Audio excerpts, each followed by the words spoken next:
안녕하세요. 오늘의 주요 뉴스 10가지를 전해드리겠습니다. 첫 번째 소식입니다. 기업들이 전통적 업무지구인 서울 강남권역을 빠져나가 외곽 지역으로 이전하는 경향이 뚜렷해지고 있습니다. 경기 둔화로 높은 임대료 부담을 줄이기 위해 성동, 강동의 고덕, 강서의 마곡 등 신흥 업무지구를 선택하는 기업이 늘고 있는 것입니다. 특히 이들 지역은 젊은 직원들이 선호하는 주거 환경과 교통 인프라를 갖추고 있어 인재 확보에도 유리하다는 평가를 받고 있습니다. 업계에서는 강남 오피스 공실률이 높아지면서 업무지구 지형도가 근본적으로 바뀔 수 있다는 전망도 나오고 있습니다. 전문가들은 이러한 추세가 단기적 비용 절감을 넘어 서울 전체의 도시 구조를 변화시키는 장기적 흐름이 될 것으로 분석하고 있습니다. 두 번째 소식입니다. 가수 김장훈이 방송에서 숨겨둔 딸이 있다며 특별한 사연을 공개해 화제가 되고 있습니다. 김장훈은 MBN 예능 프로그램 속풀이쇼 동치미에 출연해 거절하지 못하는 성격 때문에 딸까지 생기게 됐다고 밝혔습니다. 그는 과거 지인의 부탁으로 5천만 원 규모의 제안을 거절하지 못한 일이 계기가 됐다고 설명했습니다. 미혼으로 알려진 김장훈의 깜짝 고백의 출연진과 시청자 모두 놀라움을 감추지 못했습니다. 구체적인 사연이 공개되면서 그의 남다른 인간적 면모에 대한 관심이 높아지고 있습니다. 세 번째 소식입니다. 오는 5월 다주택자 양도소득세 중과 시행을 2달 앞두고 서울 아파트 시장에서 급매물 거래가 본격화하고 있습니다. 특히 일반 급매보다 더 낮은 가격에 나온 초급매물 중심으로 거래가 이루어지고 있는 것으로 나타났습니다. 매수자들은 추가 하락을 기대하며 눈치 보기를 이어가고 있지만 시세보다 크게 낮은 매물에는 빠르게 반응하는 양상입니다. 다주택자들은 양도세 중과 전에 보유 물량을 정리하려는 움직임을 보이며 매물 출회가 더욱 늘어날 것으로 예상됩니다. 부동산 전문가들은 5월까지 급매 거래가 이어지면서 일부 지역에서는 단기적 가격 조정이 불가피할 것으로 전망하고 있습니다. 네 번째 소식입니다. 지난해 임시직과 일용직의 월 근로소득이 통계 작성 이래 처음으로 하락한 것으로 나타났습니다. 월 평균 근로소득이 174만 원 수준으로 떨어졌는데 이는 건설업 한파가 직접적인 원인으로 분석됩니다. 건설 경기 침체로 일자리 자체가 줄어든 데다 사회복지 서비스업 분야에서 초단기 일자리가 늘어난 것도 평균 소득 하락에 영향을 미쳤습니다. 이에 따라 정규직 상용 근로자와의 소득 격차가 더욱 벌어지면서 노동시장 양극화 우려가 커지고 있습니다. 정부는 취약계층 일자리 지원 대책을 검토 중이지만 건설 경기가 회복되지 않는 한 근본적인 개선은 어려울 것이라는 지적이 나옵니다. 다섯 번째 소식입니다. 트럼프 미국 대통령이 이란의 하르그섬을 타격하며 호르무즈 해협 봉쇄 해제를 강하게 압박하고 있습니다. 미군은 하르그섬 내 기뢰 저장 시설과 미사일 저장 벙커를 정밀 타격했으나 석유 인프라는 공격 대상에서 제외한 것으로 알려졌습니다. 트럼프 대통령은 이번에는 품위 있게 공격했지만 봉쇄를 풀지 않으면 재고하겠다며 추가 타격 가능성을 시사했습니다. 이에 이란은 보복 차원에서 우회 수출 통로인 아랍에미리트 항구를 공습하며 맞대응에 나섰습니다. 트럼프 대통령이 하르그섬을 재미삼아 몇 번 더 때릴 수 있다고 발언하면서 군사적 긴장이 더욱 고조되고 있습니다. 여섯 번째 소식입니다. 미국과 이스라엘, 이란 간 전쟁이 16일째로 접어들면서 중동 전역에서 포성이 끊이지 않고 있습니다. 이스라엘은 이란에 대해 대규모 파상 공습을 재개했으며 이란 역시 반격을 계속하고 있는 상황입니다. 특히 이란 측에서 네타냐후 이스라엘 총리를 살해하겠다는 위협까지 나오면서 갈등이 극단으로 치닫고 있습니다. 양측 모두 물러설 기미를 보이지 않으면서 전면전 확대 우려가 국제사회에서 커지고 있습니다. 유엔을 비롯한 국제기구들이 즉각적인 휴전을 촉구하고 있지만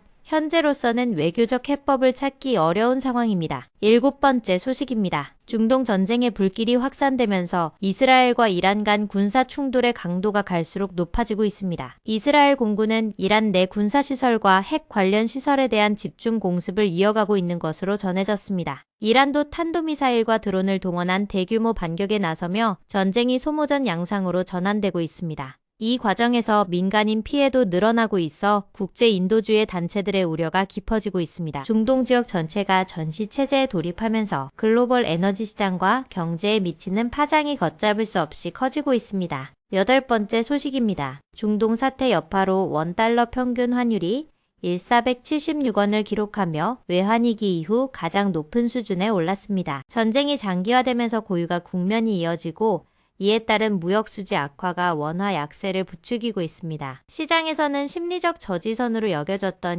500원대를 돌파할 수 있다는 우려가 확산되고 있습니다. 환율 상승은 수입 물가 인상으로 이어져 국내 소비자 물가에도 직접적인 영향을 미칠 전망입니다. 한국은행과 기획재정부는 외환시장 안정화 조치를 강화하겠다고 밝혔지만 대외 불확실성이 해소되지 않는 한 환율 방어에 한계가 있다는 분석이 나옵니다. 9번째 소식입니다. 트럼프 미국 대통령이 한국에도 호르무즈 해협에 군함을 파견할 것을 요구하면서 청해부대 이동 가능성이 제기되고 있습니다. 현재 소말리아 해역에서 해적 퇴치 임무를 수행 중인 청해부대가 호르무즈 해협으로 작전 지역을 변경할 수 있다는 관측입니다. 다만 파견이 실제로 이뤄질 경우 다국적군의 일원으로 활동하게 되며 이 경우 국회 비준 동의가 필요할 가능성이 높습니다. 야당은 전쟁 지역으로의 군 파견에 신중해야 한다며 반대 입장을 분명히 하고 있습니다. 정부는 동맹 관계와 국익을 종합적으로 고려해 결정하겠다는 입장이지만 국내 정치적 논란이 불가피할 것으로 보입니다. 10번째 소식입니다. 서울 소공동에 위치한 캡슐 호텔에서 화재가 발생해 외국인 10명이 부상을 입었습니다. 경찰과 소방 등 관계기관은 화재 원인 파악을 위해 현장 합동 감식을 진행하고 있습니다. 부상자 중 중상 3명이 포함되어 있으며 50대 일본인 1명은 현재까지 의식을 되찾지 못한 것으로 전해졌습니다. 캡슐 호텔 특성상 좁은 공간에 많은 투숙객이 밀집해 있어 대피가 어려웠던 것으로 파악되고 있습니다. 이번 사고를 계기로 소규모 숙박시설의 화재 안전 관리 실태에 대한 전반적인 점검이 필요하다는 목소리가 높아지고 있습니다. 오늘은 중동 전쟁 확산과 환율 급등, 청해부대 파견 논란 등 대외 불확실성이 커지는 가운데 국내 경제와 부동산 시장에도 변화의 바람이 불고 있는 소식을 전해드렸습니다. 오늘의 뉴스를 마치겠습니다. 시청해주셔서 감사합니다.